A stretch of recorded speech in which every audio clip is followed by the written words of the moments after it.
RCF. Et à l'écoute de RCF en Lorraine, il est midi, bon appétit. Midi, 13h, entre midi, entre Lorrains, sur RCF en Lorraine. Entre midi et entre Lorrains sur RCF et en vidéo sur Twitch au www.twitch.tv/RCF en Lorraine pour un coup de projecteur sur le film documentaire Le Feu Sacré, lumière de la résurrection du Christ. Il sortira en salle le 30 octobre et nous allons parler de ses coulisses de production avec l'abbé Jean-Louis Barthelmé, l'invité de Jean Corso à retrouver après l'actu de ce mercredi 16 octobre. Et nous prenons la direction de Gérardmer, là où plus de 100 maires de stations de montagne ont interpellé les pouvoirs publics dans le but de les accompagner dans l'adaptation des territoires. Les maires ont signé une tribune en espérant avant tout une prise de conscience face au dérèglement climatique.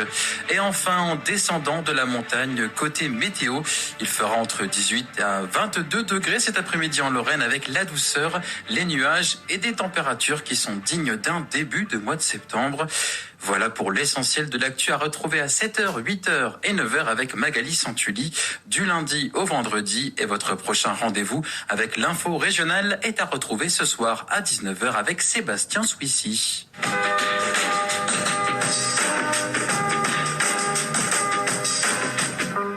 Entre midi, entre Lorrains et en direct sur RCF avec Jean-Louis Barthelmé et Jean Corso. Bonjour à vous deux. Bonjour à tous. Comment allez-vous ?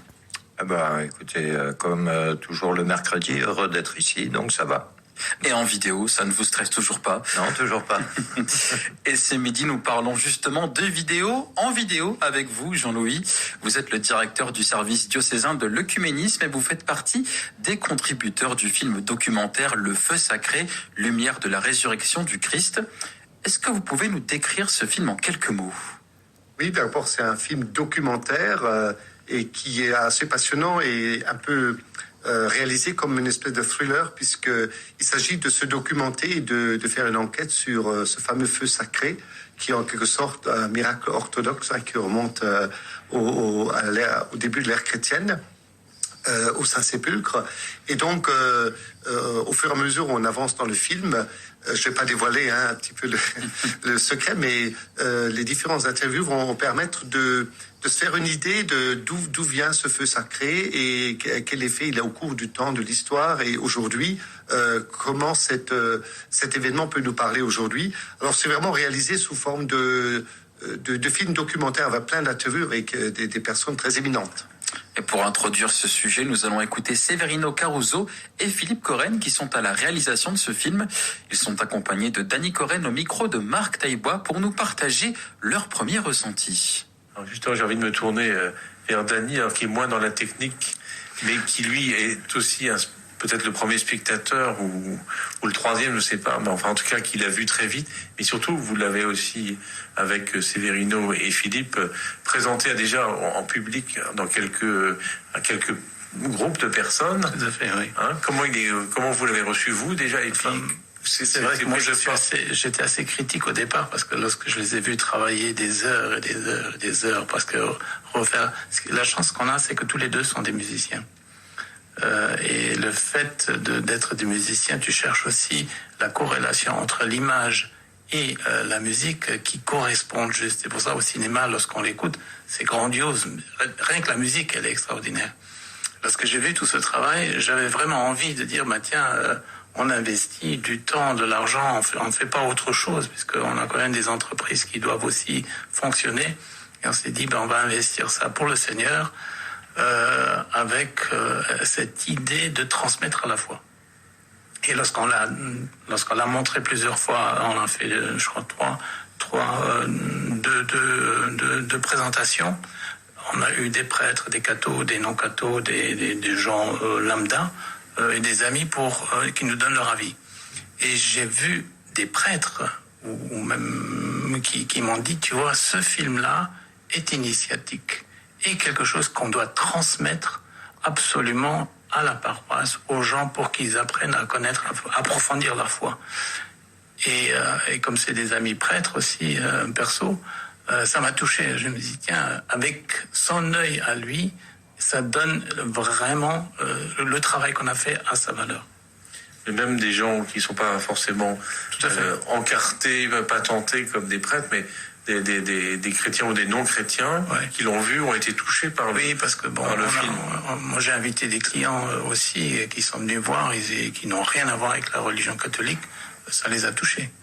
Il a dit, on a appris quelque chose sur ce domaine. J'avais un ami musulman qui était là et qui m'a dit à la fin de la séance, on a envie d'aller à Jérusalem. Ouais. Alors c'est vrai qu'il y a à la fois des très belles images, enfin il y a une très belle réalisation et en même temps, en termes de contenu documentaire, en termes de prise de parole, vous parlez du Père Humbert, de Marie-Armelle Beaulieu, enfin vraiment, on apprend beaucoup de choses et c'est tout à fait passionnant à suivre. Et puis en même temps, ça rejoint aussi à travers une esthétique et ce que vous disiez aussi, la musique, l'ambiance. On a aussi, j'ai oublié de le citer, mais il est quand même un personnage important dans le documentaire, le professeur Giulio Fanti, qui lui est un spécialiste du Saint-Suaire de Turin et qui étudie aussi le phénomène du feu sacré depuis un certain nombre d'années. D'ailleurs, il a sorti un livre qu'on va éditer en français puisqu'on a acheté les droits. Il existe en anglais, c'est un livre académique, vraiment un livre sérieux, un témoignage aussi sur les conséquences de cette présence au tombeau qui donne le feu sacré et puis qui, vous verrez, c'est très intéressant. Et donc lui, il a accepté aussi de faire partie de ce film documentaire. Et on allait le rencontrer 2 fois en Italie. Donc il est à l'université de Padoue et donc il nous a reçus par 2 fois pour qu'on puisse traiter du sujet. Et nous l'avons, avec Philippe, on l'a doublé de façon mémorable, puisque lui parle que l'italien. Mais on a l'impression qu'il est né en France, quand on entend dans le film documentaire. Alors voilà, donc beaucoup de bonnes réceptions, y compris du point de vue des professionnels des médias. Je crois que vous l'avez déjà un peu présenté aussi dans le milieu professionnel. Il a été bien reçu. Il a été très bien reçu. C'est quelque chose qui les a surpris, je dirais, parce qu'ils disent toujours oui, le feu sacré, on connaît, on a déjà fait. Alors que nous, on touche ces domaines de la profondeur de la foi que tout le monde n'est pas capable de faire. Et je pense du fait qu'on est des gens de foi profondément croyants et on a voulu transmettre cette foi qui est en nous. Oui, c'est pas une vision journalistique où on raconte des faits. Il y a un engagement aussi des producteurs dans la volonté de transmettre. Il y aurait plein d'anecdotes à raconter sur le déroulement du tournage. On est même allé à Matera, le lieu du tournage du film de la Passion du Christ de Mel Gibson. Donc on n'avait pas le choix. La guerre venait de commencer en Israël, on pouvait plus aller filmer cette scène dans le désert comme on voulait le faire. Et donc un matin, j'ai suggéré qu'on aille à Matera, qui reproduit plus ou moins le contexte de la Jérusalem du 1er siècle. Et donc, mes 2 partenaires qui aiment l'Italie, et ils aiment aussi les bons plats en Italie, ont tout de suite accepté. Donc, on a été à Matera aussi tourner.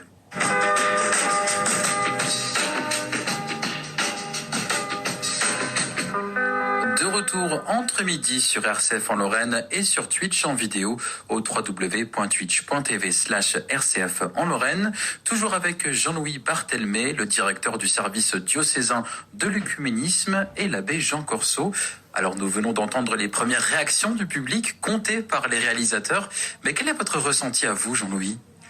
Beaucoup d'émotions parce que déjà je suis un ami de longue date des 2 réalisateurs puisque j'étais le curé de Severino il y a bien longtemps. Et Philippe, j'ai connu, il avait 16 ans, c'était un jeune qui animait des messes comme musicien. Donc déjà le fait de bien connaître les réalisateurs. Et puis quand j'ai été interviewé, mais je connaissais pas l'ensemble du scénario. Et lorsque j'ai vu la première fois, le résultat. On est plutôt scotché parce que on fait partie d'un ensemble d'intervenants qui essaient d'apporter une réponse, lumineuse pour rester dans la thématique du feu sacré, pour éclairer les gens sur un certain nombre de questions existentielles. Et c'est vrai que le film documentaire engage au niveau de la foi. Donc je dirais beaucoup d'émotions, mais en même temps une fascination de contribuer à faire découvrir. Et moi-même, je suis le premier à me mettre dans cette posture de découvrir encore des choses sur cette thématique. Alors Jean Corseau, ce film est décrit comme initiatique par ses réalisateurs. Vous pensez que c'est une bonne manière d'approfondir sa foi ou pas ? Alors approfondir sa foi, je sais pas. Mais en attendant, ce qui est intéressant, c'est que c'est un film instructif aussi, et puis cette dimension aussi œcuménique me paraît quand même aujourd'hui très importante. Après, que ce soit à travers la plupart d'ailleurs de ceux qui ont travaillé sur le film, qui vivent aussi de leur foi, voilà, ça peut être un témoignage. Après, est-ce que ça fait grandir personnellement dans la foi ? Ça, il faudra peut-être avoir les réactions après les premiers passages en salle de ce film.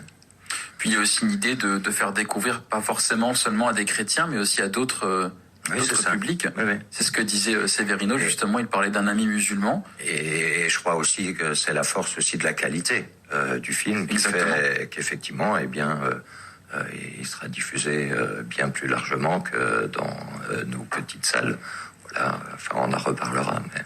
Eh bien, nous allons justement prolonger cet entretien dans quelques instants avec vous, Jean Corso, toujours aux côtés de Jean-Louis Barthelmé, pour parler de ce film dans une seconde partie qu'on pourrait dire plus œcuménique, à retrouver après La Flamme de Juliette Armanet. 13h, entre midi, entre Lorrain, sur RCF en Lorraine. Toujours entre midi à la radio et en vidéo sur Twitch au www.twitch.tv/RCF en Lorraine avec Jean-Louis Barthelmé, le directeur du service diocésain de l'œcuménisme au sein du diocèse de Metz, qui est au micro de Jean Corso pour parler du film Le Feu Sacré, lumière de la résurrection du Christ. Et on va commencer par un petit peu de contexte, Jean. Alors oui, donc un film documentaire, ça on l'a dit. Coproduit, co-réalisé donc par Severino Caruso, diacre permanent d'ailleurs sur notre diocèse, voilà, oui. Avec son associé ami Philippe Corren. Alors, en quelques mots, sans dévoiler, mais un petit synopsis. Alors, dans un tout petit village de l'Est de la France, un chrétien prie dans une chapelle devant le Saint-Sacrement. Jusque-là, rien d'étonnant, beaucoup de chrétiens le font, voilà. Mais méditant sur la présence réelle du Christ, il se souvient qu'à Jérusalem, depuis des siècles, une flamme mystérieuse apparaît chaque année dans le tombeau vide de Jésus, le samedi saint de la Pâque orthodoxe. Alors tout le monde ne le sait pas, mais on découvre cela. Considérée comme un signe manifeste de la résurrection, cette lumière, alors qui se matérialise mystérieusement dans la Sainte Tombe, semble être un cadeau du Christ, un signe pour le monde qu'il est vraiment ressuscité et qu'il est resté présent parmi nous. Alors mystère, vérité, miracle, on va plus loin avec ce film documentaire. Alors Jean-Louis, tu es prêtre, donc on le disait, du diocèse de Metz, tu es curé de paroisse, et il y a maintenant quelques mois, Severino te contacte pour participer en tant que directeur de ce service pour l'œcuménisme à cette aventure. Alors quand même quelque peu originale, qui rassemble des dominicains, des franciscains, des rédacteurs et des rédactrices de presse, des professeurs spécialistes du Saint-Sépulcre ou encore du linceul de Turin, plusieurs prêtres orthodoxes, des anthropologues, des scientifiques. Bon, n'as-tu pas été surpris par cette demande au téléphone ? Oui, tout à fait. Qu'est-ce qu'un petit Bichelin va faire dans cette cour éminente d'intervenants ? Bien sûr, j'étais surpris.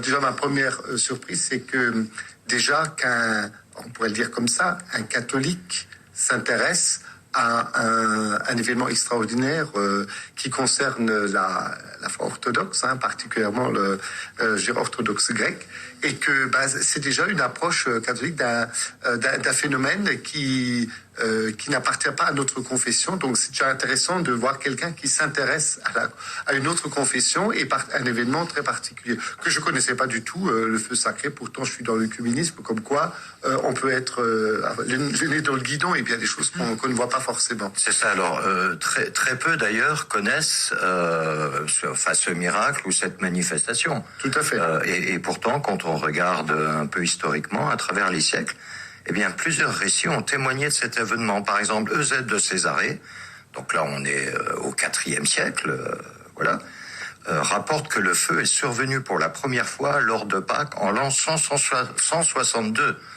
Donc, et je le cite, lorsque les gardiens de l'église étaient sur le point de remplir les lampes pour la célébration de la résurrection du Christ, ils ont constaté qu'il ne restait plus d'huile dans les lampes. Ils ont alors prié et une flamme est apparue dans le tombeau du Christ. Et depuis cette date, le feu sacré apparaît et réapparaît chaque année la veille de Pâques à Jérusalem. Alors en quoi consiste cette demande que le délégué à l'œcuménisme participe à ce film documentaire? Alors, très bonne question. Il faut dire que Merci. parmi merci de l'avoir posé. Il se trouve que parmi les intervenants, il y a le patriarche grec. C'est normal qu'il soit interviewé puisque c'est lui qui allume le feu au Saint-Sépulcre chaque année. Et donc, il était normal que, en face du patriarche grec, on ait peut-être aussi quelqu'un du côté catholique, et ça devait être Monseigneur Ballot. Mais Monseigneur Ballot, au moment de la réalisation du film, il avait en charge encore le diocèse de Strasbourg. C'était très compliqué pour lui d'être partout. Et donc, il a fait appel à son délégué épiscopal à l'œcuménisme, puisque c'est aussi à ce titre-là que j'ai été contacté. Donc, pour permettre d'avoir une approche catholique, c'est beaucoup dire, mais avoir aussi une espèce d'intervention pour dire comment l'œcuménisme, à travers cet événement, peut être partagé, et que le feu sacré, ça concerne tout le monde, même si on l'identifie comme une sorte de miracle orthodoxe. Le feu sacré, comme je disais dans l'interview, il renvoie forcément à la lumière de la résurrection du Christ qui est commun à tous les chrétiens, et en même temps, il renvoie au feu de l'amour de Dieu. Alors, dans les personnes que je citais qui ont participé à la réalisation de ce film documentaire, alors on comprend plusieurs spécialistes du Saint-Sépulcre, mais aussi du linceul de Turin. Le rapport, il est où? Alors, c'est une très bonne question, mais si je réponds à cette question, je vais dévoiler un grand mystère. Je vais répondre, mais je peux vous garantir que personne comme ça, a priori, on voit quel rapport y a-t-il entre le linceul de Turin et le feu sacré. Et je peux vous dire, quand vous allez découvrir le lien qu'il peut y avoir, vous allez être scotché. Donc, je vous invite à voir le film, parce que franchement, là, c'est du thriller à 100%. Pas de spoiler, alors. Voilà. Alors, il y a eu cette interview, donc il a été fait comment concrètement avec toi? Alors, par téléphone, l'équipe s'est déplacée. Oui, Séverino m'a contacté pour me dire est-ce que tu serais prêt? Alors, il fallait se rendre disponible. Je dis écoute, si ça rend service, bien sûr. Hein. Et donc, alors c'était très intéressant parce que vous parlez un peu des coulisses. Donc, ils sont venus chez moi à Mézières-les-Messes, et tout l'interview a été filmé dans l'église Saint-Martin.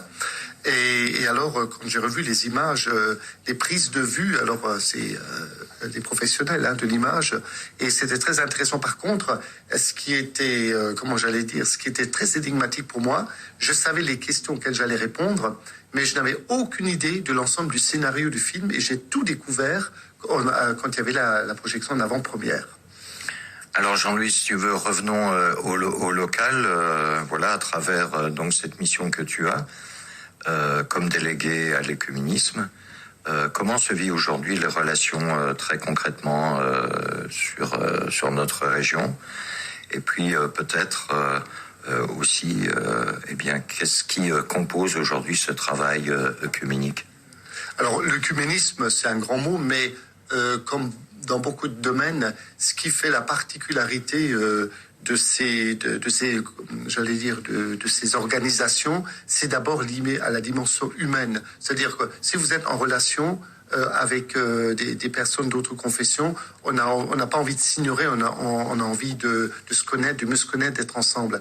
Par exemple, dans le diocèse de Metz, depuis longtemps, il y a une commission œcuménique mixte dont je suis le co-animateur avec le pasteur de Saint-Avold.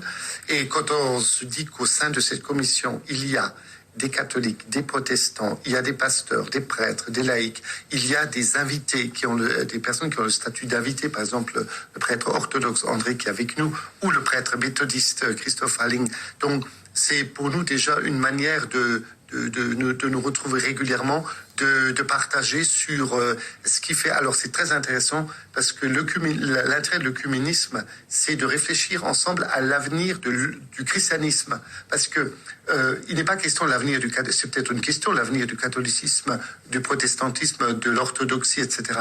Mais l'avenir du christianisme, personne n'a le monopole, ça appartient à tout le monde. Et l'œcuménisme, c'est une manière de se laisser interpeller. Quel avenir a le christianisme dans la conjoncture actuelle ? Donc une dimension universelle. Oui. Alors chaque année est organisée la semaine de prière pour l'unité des chrétiens. Rappelons à cette occasion que quand on parle de l'unité des chrétiens, c'est pas seulement catholiques, protestants. Oui.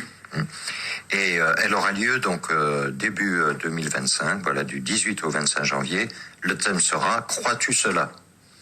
Question que l'on retrouve dans l'évangile de Jean chapitre 11. Et cette semaine sera aussi l'occasion de célébrer l'anniversaire des 1700 ans du concile de Nicée, Constantinople. Pensez-vous organiser autour de cet événement durant cette année 2025 ? Oui, alors on est en plein dedans puisque chaque année, cette semaine de prière pour l'unité des chrétiens invite tous les chrétiens de toutes les paroisses à prier pour l'unité. Et comme tu l'as dit, Jean, l'unité des chrétiens nous renvoie aussi à l'unité interne à chaque église, parce que l'unité entre catholiques est loin d'être gagnée, entre protestants, etc. Il y a une grande diversité parfois, ou divergence de sensibilité. Il faut déjà vivre l'unité à l'intérieur de nos églises respectives. Et puis, dans le cadre œcuménique, on essaye de préparer déjà ensemble une célébration œcuménique. Et là, nous avons un fil conducteur, parce que le national nous propose un déroulement que nous, on adapte. Et puis, chaque année, notre commission organise aussi une rencontre œcuménique un peu type formation ouverte à tous. Et cette année, elle aura lieu le samedi 25 janvier. Donc à la fin de la semaine de prière. Voilà. Pour l'unité des chrétiens. Oui, c'est un peu décalé des fois, mais de toute façon, parce que c'est une question aussi de réservation de salles. Et là, alors, c'est intéressant, la thématique cette année, c'est en lien, bien sûr, avec le 1700e anniversaire du concile de Nicée. Et on va se réapproprier la foi chrétienne à travers une étude du credo, particulièrement. Voilà, donc si on veut en savoir un peu plus, œcuménisme au singulier 57 tout attaché, @catholique-messe.fr. Merci Jean-Louis d'être passé. Merci aussi. Et on peut terminer cet entretien en rappelant que le film Le Feu Sacré, la lumière de la résurrection du Christ sera diffusé pour la première fois le 30 octobre à 19h30 au sein des cinémas Forum de Sarreguemines. On vous y retrouvera, Jean-Louis ? Moi, j'y serai le 3 novembre avec toute une partie de mes paroissiens et avec les réalisateurs, donc dimanche 3 novembre à 18h. Ça se passera où le 3 novembre ? À Saint-Julien. À Saint-Julien-des-Polices. Jean Corso, vous irez le voir ? Ah oui, les billets sont déjà pris. Eh bien, merci en tout cas pour ce coup de projecteur à la radio et en vidéo sur Twitch et sur RCF en Lorraine. Bonne journée à vous. Merci. Bonne journée.